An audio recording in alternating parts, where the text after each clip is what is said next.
नमस्कार मित्रांनो, welcome to MPSC point. मित्रांनो, एम-पी-एस-सी कंबाईन ग्रुप बी मेन्स 2025चे अर्ज प्रक्रिया सुरू झालेली आहे आणि मेन्ससाठी तुम्हाला आता फॉर्म भरायचा आहे. जे कॅन्डिडेट्स प्रिलिम क्वालिफाय झालेले आहेत, तर त्यांच्यासाठी लॉग इन केल्यानंतर जाहिरातच्या सेक्शनमध्ये मेन्सची जाहिरात आपल्याला दिसते, तर तिथून आपल्याला लॉग इन करता येतं. कंप्लीट फॉर्म कसा भरावा, नॉन क्रिमिलियरबाबत काय अपडेट आहे, यासंबंधी आपण सर्व डिटेल्स या व्हिडिओमध्ये कव्हर करणार आहोत. I hope this video will be helpful to all of you. चला तर आजच्या व्हिडिओला सुरुवात करूया.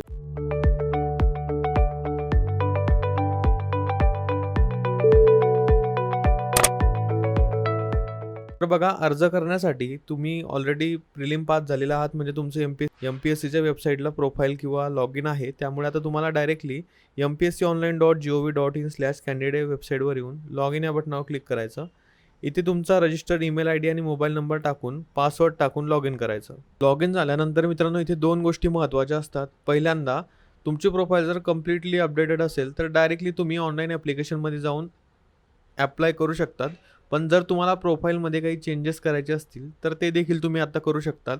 प्रोफाईलमध्ये चेंजेस इन द सेन्स, तुम्हाला काही माहिती जी आहे ती चेंज करायची असेल, जसं की काही डॉक्युमेंट किंवा तुमची हाईट, चेस्ट मेजरमेंट असेल किंवा ॲड्रेस वगैरे चेंज करायचा असेल, सो त्या गोष्टी तुम्ही करू शकता. त्यासाठी तुम्हाला माय अकाउंट या सेक्शनमध्ये जाऊन प्रोफाईल अनलॉक करावी लागते. आणि जनरली मेन्सच्या फॉर्मला सर्व प्रिलिमचा डेटा कन्सिडर केला जातो, त्यामुळे चेंज नाही केलं तरी चालतंय. बऱ्याच जणांना नॉन क्रिमिलियर बाबत डाऊट असेल तर पहिल्यांदा आपण तो क्लिअर करूया. आधी प्रोफाईल कशी अनलॉक करायची हे तुम्हाला सांगतो, नंतर आपण त्याबद्दल बोलूया. बघा, माय अकाउंटमध्ये जाऊन तुम्हाला इथे अपडेट और अनलॉक प्रोफाईलचा एक ऑप्शन आहे, त्याच्यावर क्लिक करायचं आहे, जेणेकरून तुम्ही प्रोफाईल एडिट करू शकाल. त्याच्यावर क्लिक केल्यानंतर तुमच्या रजिस्टर्ड मोबाईल नंबरला एक OTP जाईल. तो OTP तुम्हाला इथे टाकावा लागेल. 2 सेकंड्स हा OTP येतो आणि OTP आल्यानंतर तुम्हाला तो इथे ॲज इट इज प्रविष्ट करायचा आहे. OTP करायचा आणि सबमिट या बटनावर क्लिक करायचं. सबमिट केल्यानंतर तुमची प्रोफाईल जी आहे ती अनलॉक झालेली आहे, म्हणजे तुम्ही आता ती एडिट करू शकाल. इथे जे काही चेंजेस तुम्हाला करायचे आहे ते तुम्ही करू शकतात अकॉर्डिंग टू यू, आणि त्यानंतरच तुम्हाला पुढे जायचं आहे. बघा, आता इथे नॉन क्रिमिलियरच्या डिटेल्स तुम्हाला टाकाव्या लागतात. तर नॉन क्रिमिलियर सर्टिफिकेट नंबर वगैरे तुम्ही ऑलरेडी टाकला असेल प्रिलिमला.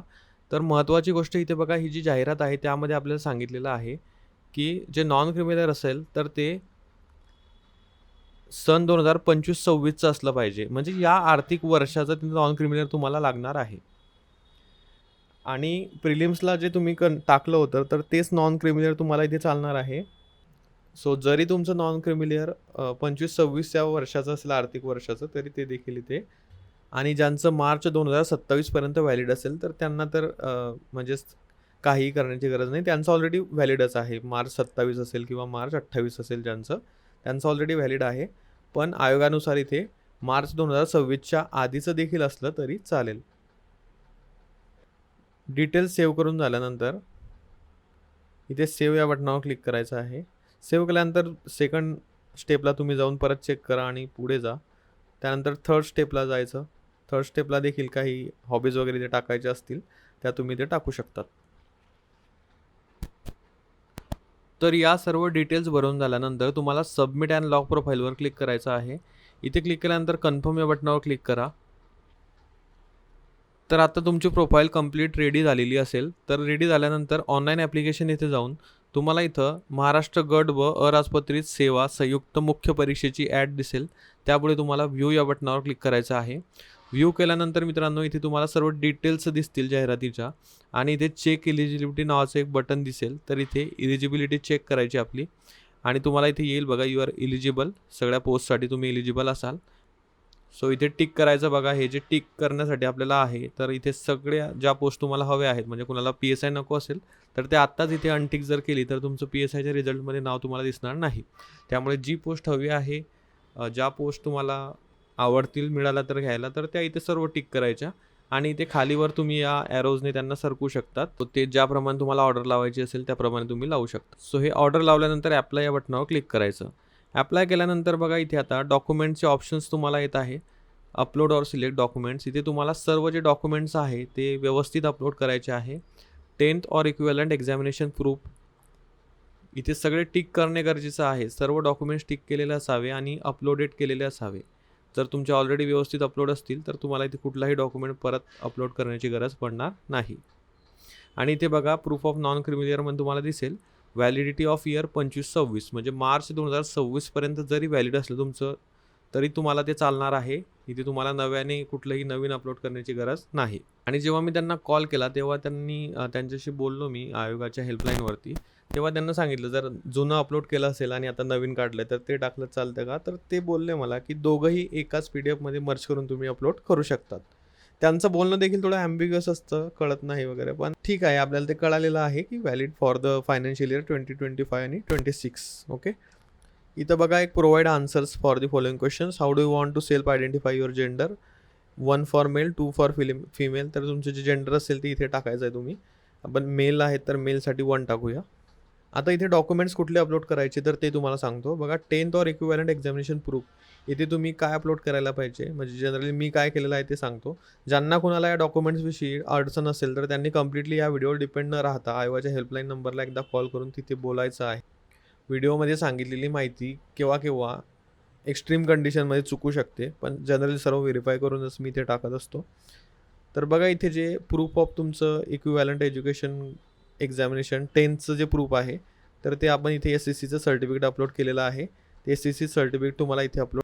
प्रूफ ऑफ कॅटेगरीमध्ये तुमची कास्ट कॅटेगरी कुठली आहे त्याचं जे सर्टिफिकेट आहे ते अपलोड करायचं आहे. Proof of knowledge of Marathi लँग्वेजमध्ये तुमच्या 10वीला जर मराठीचा सब्जेक्ट असेल तर ते सर्टिफिकेट किंवा मार्कशीट तुम्ही अपलोड करू शकतात.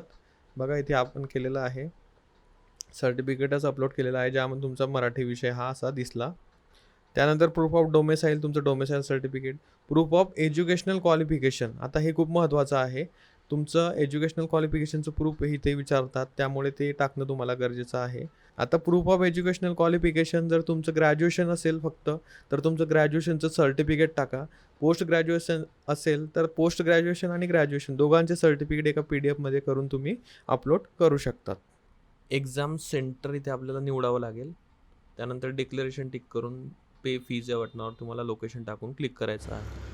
सबमिट अँड पे फीज या बटनावर क्लिक केल्यानंतर फी पेमेंट करायचं आहे as per shown in the video. SBIचा ऑप्शन सिलेक्ट करून तुमच्या कार्ड डिटेल्स टाका.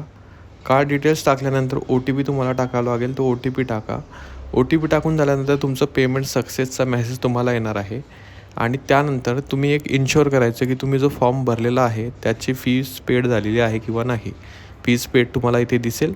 त्यानंतर तुम्ही तुमच्या या फीजची रिसिप्ट देखील घेऊ शकतात. तर अशा प्रकारे तुम्हाला मेन्सचा हा फॉर्म भरायचा आहे.